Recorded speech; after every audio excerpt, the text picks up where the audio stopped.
do you think an IndyCar driver needs to go to Formula One, or he can be really a very like the Alex Palau approach, which we really like? I personally told Pato, who's has happened to be now become a good friend of mine. I told him, hey, you don't need a Formula One, in case you're happy here. We are cheering for you. Actually, we saw the schedule. I think IndyCar intends to go to Mexico City. How important is that for an IndyCar driver to go to Formula One? Seeing what happened in the past, Michael Andretti, you raced for Andretti, and yeah, how important it is for an IndyCar to move to Formula One? Or you think it's enough to be an IndyCar driver?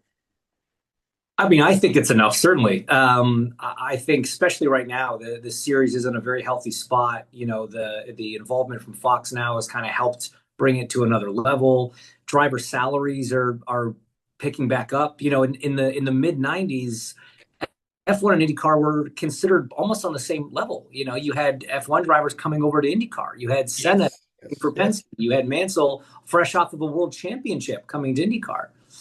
So I think we're certainly not at that level. IndyCar has grown quite a bit, F1's grown quite a bit. Yeah. IndyCar went through a bit of a bad phase, went through a bit of a lull, but it's really in a good place at the minute. And so, for someone like Palou, do I think he could go over to F1 and be competitive? Absolutely. I think he's one of the best drivers on the planet right now.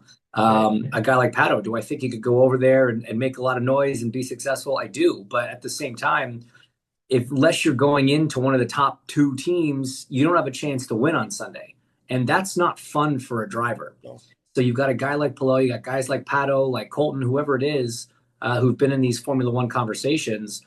Yeah, they could probably go over there and make it happen. But the opportunity to be with one of the top teams, it might come, it might not. Whereas in IndyCar, they're all at top teams. They're all making very good money, and they've got a chance to win every single race. And so, especially in Pato's case, I mean, he is the biggest star in the series.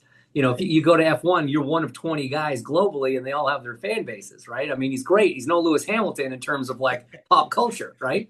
But in IndyCar, he's the guy. Yeah. So there's a lot of factors to consider.